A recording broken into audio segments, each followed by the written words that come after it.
So your job's to assess the safety of lifts and escalators. And fork trucks and cherry Anything pickers, that lifts human beings. Yeah, anything that lifts comes under LOLA in the UK. So What does that stand for? Lifting operations and lifting equipment regs. All right, and your job is to assess how safe those things Exactly. are. Because I'll be straight with you, like I've never got in a lift ever and thought, I wonder how safe this is. Really? Like, no, I don't You really... just assumed that, like I the take bus you get on, it's been MOT'd, etc. Yeah, I just take the lifts and escalators for granted. Yeah. So my only experience of lifts, you know, the back end of lifts where you work is like through the movies. Yeah. I'm thinking of the opening scene of Speed, you know, where Dennis Hopper's put a bomb on the lift and he's blown the brakes and it's Yeah. and then the emergency brakes come on. Yeah. How accurate usually are They're like? absolute nonsense. Oh, is it? Yeah, Shit. you can't do that. So a traction lift, a traditional traction lift has got a motor and a drive, a 40-to-1 reduction gearbox on it, a big drive sheave with steel wire ropes that then suspends the car, and then that goes through, depending on what they've reeved it like, it'll go from the drive sheave down onto the counterweight. If it's a 630 kg car, which is an 8-person lift, if you put exactly 315 kg in the lift and then took the brake off, because you can release the brake for hand winding for trapped persons. So if you were to release the brake, that lift would then go into equilibrium because the counterweight is the weight of a half loaded car. Okay. So all that weight of the car plus half the safe working load puts it into equilibrium. So it would just roll into. It's basically like this. Just won't go anywhere. Just stop. It'll just roll half and half. Most modernish lifts just go bang. The brake comes on a solenoid once it's stopped. Right. But yeah, to say we took the brake off. No, it's not. It doesn't work like that. And it's artistic license because people don't know how a lift works. So you can say whatever you want in a film. Yeah, I guess so. We watched a programme. Joanne says, "Oh God, no! It's about lifts. You're going to just raving about that. You can't do that. You can't do that." Maybe they should have called you as a consultant. But for the amount of people, the tiny percentage of people screaming at the TV, there's millions going, "Oh yeah, go, oh my God, yeah." So it is one from the movies then. When somebody's on top of a lift, but it's going all the way to the top. Mission Impossible, where it gets the spikes come down. Yeah, and also like again Speed, like Dennis Hopper presses like top floor. Keanu Reeves is sat on top of it, and it's like coming towards the ceiling a bit. It's coming towards the ceiling. The tension's there. Is he going to make it? Is it going to squash him? And he has to like bail out, and then he falls into the lift.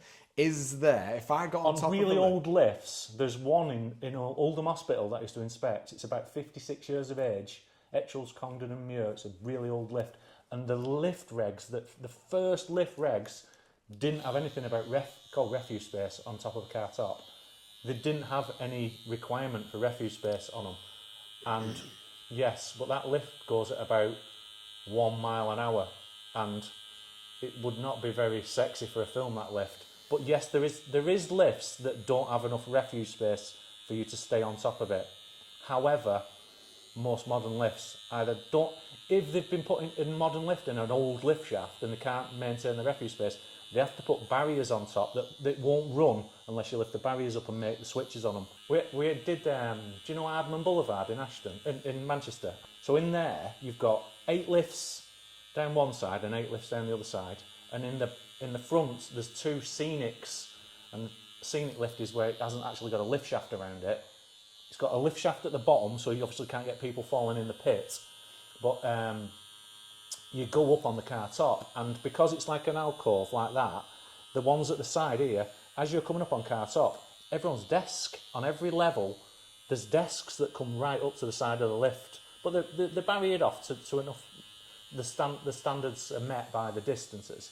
But when you slowly come up with your mate checking the ropes on harnesses, it shocks people sat at the desks. And we used to do them back in the day, me and my mate. But when we started doing them, we were relatively new to the job. And because you clip on with your lanyard on the crown bar on top of the lift, you were dead mindful of the fact that there was a scenario where a guy forgot to unclip and he had a long lanyard on. So the lanyard will just be it's only a thin bit of webbing. The doors will shut on it, but you're fastened on by a piece of webbing that's incredibly strong. So when that lift goes, you're going through that door to your death. And it happened. Pulled a guy. Yes. Your body will be the lump that pulls the doors in for you to then crash down onto this lift that's travelling. So make a mess of you, basically. Yeah, an horrendous mess. Can you imagine the claret all over that crime scene? Well, not crime scene, accident scene, isn't it? So I can imagine that any incident involving a lift would be horrendous. Would be horrendous. Yeah. There's no good scenario. There's no just a little broken bone, is there? Not really, because no. you've got a 630 kilo mate, weight. yeah. It would just make mincemeat And, out of anything. I mean, your really basic lifts are 630 kg, 8 persons. These were 1200 kg lifts, quite big lifts. If that thing decides it's going, it's You're just going to pull a few more amps, and it goes bang, and then you pull the doors off. You buckle the doors in the middle to the point where the bottom door guides are only in about. I think the penetration they've got to be is about 8 milli or something like that. Showing myself up here if anyone's watching this who knows what's talking about. But you can see what depth they need to be in by, and if you bellied a big stainless steel door, then they would pop out at the bottom, because you do get it where people have kicked them that hard. They've kicked the doors out of the bottom guides and they'll be swinging. Okay. So you'd probably be knocked out by the pressure of that happening. So you're getting yanked through the door, and then what happens next is it'd be a blessing that if you've been Thankfully, knocked out, because you're going to end up like mincemeat, I think. Wow. And it's terrifying, because we used to jump off the car when we stopped the lift to get off after checking all the ropes and doors.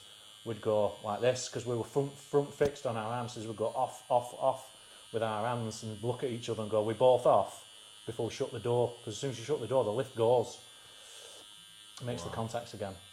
So What's the most severe elevator related injury that you've heard of in your industry? that scenario we mentioned earlier about the girl who'd said to her mum, "Yeah, the lift's been playing up." After an evening with her daughter, goes back to the lift, sees it's badly level, decides as she stepped in it she wasn't going to travel in it because it was worrying, turns around, trips up, and it goes, and she's half in, half out. That's the worst scenario I can think of, because the front half of the body's got all the vital organs in it. You're alive still, in agony. I mean, obviously she's probably knocked out for a while, isn't she? But you can be alive still, because it's chopped you from like the waist, brutally crushing. It's like a scene from Final Destination. It's like one of the most horrible deaths imaginable. Yeah, it is, isn't it? Because just So on that, mate, like I've been in some lifts that seem a bit dodgy, and I just kind of just shrugged it off. it should be alright. Yeah, if you think, well, I can get in it, no one's stopping me. Yeah. What's the danger? So just tell me what sort of things I should look out for and at what point do I go, no, I'm getting out? Definitely the levelling. If it's most public place lifts will have powered doors. So when you press the button, the lift will come and the door will open up. At that point, you're stood on the landing sill and the landing door. A lot of people don't realise you've got a landing door of a lift on each landing, and then the car door is the door that moves up and down the lift shaft with everything else, that has what we call a door skate that then goes into the landing door and opens your door at a specific landing. So you can't this is when you see people opening landing doors when the lift's not there. You can't unless you've got a tool. But if you are stood waiting for your lift and that lift comes and it's not level, it's a couple of inches down or a couple of inches up, it's got a problem with traction or braking. And that's the sort of thing that potentially could go at any one point, just like I said about the woman who got like scissored with it. Wow. That is something that has happened. It's not very common because, like I said, you should be able to feel like, well, why do I need to worry about getting in this lift? It's in a public shopping centre or whatever. But it's like anything. You've got lifts that are really good quality, that if well maintained, will never ever give you a problem. Well, you just told me that just the caretaker guy was kind of getting in the way of you doing your job. So it's actually really easy for it to go, unchecked. So if you go, for example, if I said, you know what, he's been that stroppy, I'm not doing it, I walk away, I mean, I've had bosses in the past who said, we really need to be doing these inspections. We can't let them go overdue because you could be walking away from a really dangerous... I could have fell out with a guy, not done it and left that door that was potentially pulled open. It could have pulled open by little kids. That's the scenario. So it could easily, you know, a chain of events could lead to you not inspecting that lift, or the service guys turned up a few times and they've said, "Oh, not today, mate. We're busy. There's someone moving into a flat, for example." They go, "He needs the lift," so he goes away then. "Oh, I'm not. Oh no, you can't come in," and then it doesn't get serviced. It doesn't get, and the same happens the next time round. The caretaker doesn't let you in, and you don't inspect it, and it's crept a dangerous defect crept on there that most people are unaware of. Yeah. Is there any other warning signs that an elevator is About to fail? defective? Yeah, like, because I think I've seen films where people get in and just press all the buttons and it ends up breaking. Or I mean, if you press all the buttons, what that should do is just literally be the most annoying ride ever, because it'll just stop at every floor. And a lift should be able to weather that if it's in good condition and maintained, etc. There's no real danger with doing that. It's just a nuisance factor. Yeah, I mean, there's another horrible story I heard about lifts. We were talking about escalators before, about making sure your kids' hands are, you hold their hand basically, because you don't want them to touch anything that's moving. so you look after escalators as well. We will inspect escalators. I've not done any for quite some time actually myself, but I have had a lot of experience doing them, and yeah, making sure that the cone plate, the most dangerous part, if your child was to fall, where the in part at the top or the bottom when you're going off, The teeth thing. The cone plate where the teeth go. Sorry. If there's gaps there, kids' fingers in there is, again, stuff of horror shows. It's not going to stop, is it? Like No. The amount of torque that's required to lift it. Any body part of any human is not enough of a hindrance to an escalator. It will just make mincemeat of whatever goes in any gaps. And people have no idea, do they? No. Like what they stood on that could actually be really dangerous, because we take them for granted because they're just there, aren't they? Yeah, well, I'll tell you a weird one. I was talking to a friend of mine who did... so you've got escalators that actually create like stairs, and then you've got moving walkways which are flat, which are predominantly in airports. Yeah. So a friend of mine was talking to me about when he was coming back from a flight at Manchester Airport, and obviously when we do a job where we're looking at stuff, we tune into stuff, and he said, I was walking past this moving walkway and it was still running with one of the pallets, one of the steps missing, which shouldn't happen because there's a thing that detects that. Well, this is we check that on an inspection, that there's the missing steps sensors working, but this thing was working and there was a step missing, and it was a nighttime flight. He's walking out, he's like, that's running, it's got a step missing. This is Manchester Airport. Yeah. Like, there's loads of shit not working in that place. Yeah. Yeah, they charge us to drive in there and drop someone off, but they don't. Yeah. There's loads of Translate that into maintaining the stuff. stuff. Put maintenance into you. Yeah. I actually see it in airports. A lot of those what do you call them? Moving walkways. Moving walkways. A lot of them are always off. Yeah. But again, it's there's safety features that you can check easily, and there's also stop switches. They're not the standard manufacturer stop switches are down where the handrail entry points are, quite low down, where the handrail goes in or comes out. Normally one at the top and one at the bottom. A lot of shopping centres will put additional stop switches on that are a bit more accessible, and that's when you get kids just walking past and going, boom, that's off now.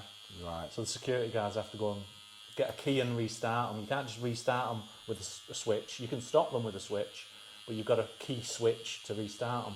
Do you think these people like security guards, caretakers, and that, do you think they've got adequate training on these things? Because it sounds like there's a lot of responsibility. That's another interesting point you make, because you'll go to sites where they call it hand winding. If you move in a lift, it's called hand winding, where you either release a brake or press an hydraulic valve to lower it, depending on if it's an hydraulic lift or a traction lift. Bit of water shot there. Some drilling. If you can hear that on this video, it's I'm on an industrial yard, and there is never a day where I'm not That doesn't interrupted happen. by power tools. And today Is that someone below? that's someone hammer drilling below us, yeah. Right. Thought it was in the next room actually.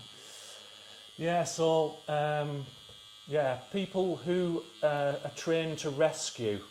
For example, a great example of one of the hospitals that I used to do. So I'm not going to mention any names, but they've got a maintenance staff there who've got training on hand winding.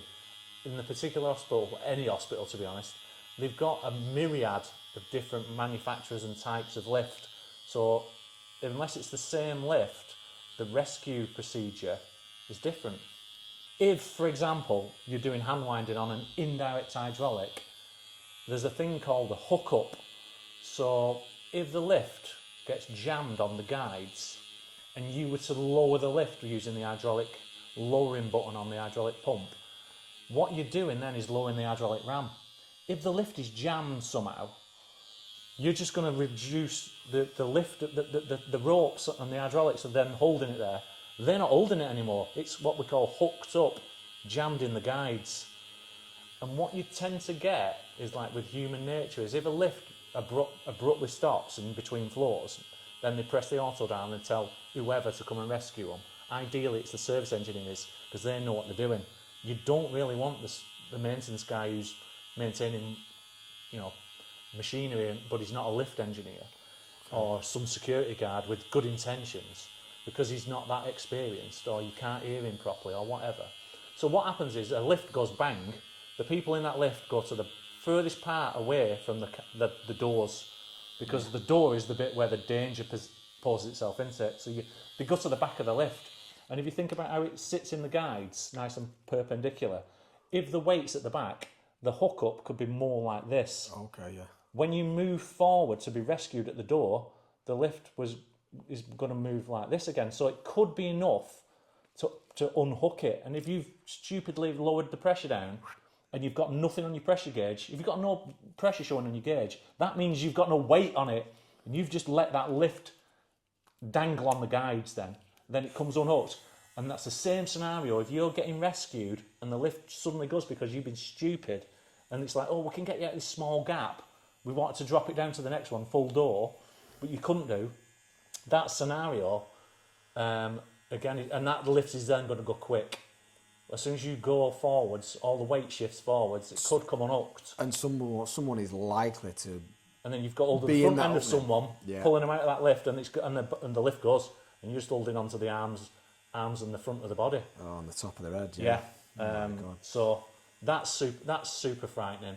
I'd be terrified if someone who wasn't a lift engineer, if I was ever unlucky enough to be stuck in a lift, and I said, look, who's getting me out of this? And I have been stuck in lifts. I mean, I'm in lifts all the time, so it's an occupational, inevitability. You're in lifts a lot. This Yeah. lift's going to pack up on you. So on that, if Joe Public gets stuck in a lift, what do we do? You want the lift engineer. You don't want that security guard who just started last week to come and do it. Okay, yeah.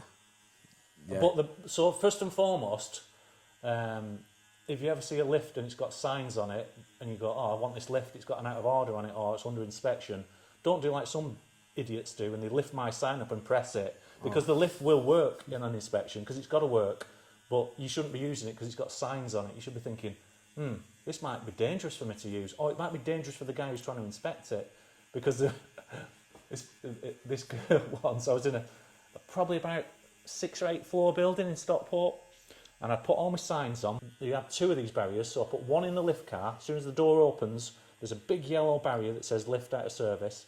I've got one at the bottom where I'm going to get in the pit, and I've got a sign on over each push. There is no way anyone who's got a modicum of intelligence knows that lift isn't being inspected. But what I did on this, because it's a traction lift, you've got to measure under the counterweight. When the lift's at the top floor, you've got to then get in the pit and measure under the counterweight. And I'd sent it up, and as it's coming to the top floor, if it's a quiet building, you can hear the brake going on. And then you wait a second or two, and the doors will open, the doors will shut, and then you know it's time to put your stop switch on, shut your door, check the stop switch before you can get in safely and do a few other checks. So as I heard it going to a stop at the top floor, I whipped the door open and looked to watch for the chinks of light as it opens, and then the door shuts, you can see the light close, and you're like, right, it's shut, stop switch on. if someone pushes the barrier out of the way at that point to get in it, you can hear it and you can see the lights of the 2 feet going across the sill. So you know some idiot has completely ignored the signs and the barriers. And got in the lift. And got in the lift. And this was a funny story because you can understand it in some situations with some people, but not really. It's still stupid. I saw the feet, the shadow of the feet going in, and I heard the door shut, at which point I then popped the stop switch on and then shut my landing doors and wait, because then they get in and they press the buttons to go, and they're like, oh, they'd have to lift up the sign I've put on the car operating panel to then press what floor they want. What people tend to do, in my experience, when they're stuck in a lift is like, oh, I've never been stuck in a lift before, what do I do? And it's got an alarm push there. So on this particular lift, it was press the alarm for 10 seconds, you'll be connected to the operator. So it's a beep, and then you hear a bit longer of beep, beep, maybe 2-3 seconds, and then you hear beep. They're jamming it on now. They're like, oh, what's going on here? They've come away from the mobile phone a bit, and they're like, now they're in a bit of panic. I was going to say, this person was definitely got red in a phone. God, yeah. I'm opening the door then, shouting up the lift shaft. Hello? Oh, I am stuck in the lift. But it's under inspection. Do you not see the barriers and the signs? And then quiet. Hello? Can you hear me? This lift's under inspection. Yeah, I'm stuck in it. Can you get me out? I said, no, it's under inspection. I can't get you out. I said, but I'll try. And then I shut the door again and go and have a brew. They just left her in. Just left her. Get this though. You'll never do this again. So after I'd let her out and she trots off, oh God, thanks for getting me out. Oh, I hate lifts. I'm never getting in a lift again. And I couldn't write this, and I swear on my daughter's life. About 10 minutes later, when I sent it up to one floor to check under for the safety gear, she got in it again. She got in it, pushed my signs out again, having cried and said, I was terrified in there. She got in it again. Wow, some people are just thick as fuck. Another brilliant one, talking back on escalators. It's all barriered off. They've got some really big yellow barriers that they put around the top and the bottom, and they stop the escalator, so it's not moving. So we were doing this inspection once, and this guy's mooching about down the bottom of the escalator, and he's looking a bit furtive. Public or staff? It's just a member of the public, just some random young guy. But he looked a bit like he'd escaped from somewhere potentially. And he's dead furtive, and he's back and forth. And after about 10 minutes of doing this, he barges the barrier out of the way, and the lad who was in the pit stood on his shoulder and jumps onto the escalator and runs up. At which point, the lad in the pit, who's a bit of a psycho, jumps out, runs up and grabs him, says, what's up with you? There's a fucking lift at the back there. He's like, I'm frightened of lifts. So, fucking hell, stood on my shoulder, you dick. So there are occupational hazards in your job, and it's when you're near public. With escalators, what are the red flags we should look for when we're getting on one of those? I mean, the corn plate, teeth missing. You should always have your kids, or like we said before about flip flops, any Crocs, or I think they call them soft-soled shoes. There's a sign that no one will ever look at. There's a sign saying what you should and shouldn't do. No push chairs, no soft-soled shoes. It's easier to say than you think. Never let your kids be on them unattended. Never. So what you're saying with the lifts, with the escalators, with the travelling walkways and everything, like the main thing you need to do is just be present. Be on your guard, because you might have be your eyes wide open. Yeah, listening and looking. You might be getting on an unmaintained or badly maintained. Yeah, it could just be a few circumstances that have led to it not being maintained for a bit, not been inspected for a bit, but yet it's gone, it slipped through the net. So a couple of times where I can think back to where I've not been, and I certainly am going to be from this conversation onwards. Yeah, my son was 4. We were travelling Australia and we were in a museum, and he was like, he'd gone ahead of me a little bit, so I've broken the rule already by letting him go on his own. And what he did was, right when we got to the edge of the escalator, he sat down. And I couldn't get to him quick enough. No. And the Pinchy. The plate, what you call it? Corn plate. Corn plate basically bit his arse cheek. And it looked like he'd been bit by a dog. And I'm actually getting goosebumps now because I'm If he'd have thinking, put his fingers there to do that, it could have potentially took his fingers or in. it could have ripped his skin Yeah. and pulled it. Like Yeah, I mean, I'm actually cringing now. I'm getting goosebumps thinking about How close that could have been. how close that was and Yeah. how much worse it could Yeah, have been. I'm definitely going to be present. And I'll tell you something else that I do. When we go through, like, I was talking about Manchester Airport again, and the lifts are always broken or there's always something and there's an escalator, I'll go up escalators with a pram. I will just do it and I'll just hold it. And I've never really seen there to be a problem, but with you telling me now that when something goes bad, it very rarely goes bad, but when it does, it's really you bad. wouldn't want it to be a problem when you're on it with that. I mean, holding it above your head, it doesn't sound like a problem because you're away from the moving parts. Certainly shouldn't have them wheels touching, and like a mum who's on her phone and a kid's arms dangling out the pram and she's not aware of it. That must happen every single day. Now, there's no way. My daughter must have thought I was some schizophrenic the way we used to deal with her doing anything like that, because it's like ignorance is bliss, isn't it? If you don't ever see a danger with anything, you can go through life skipping and jumping.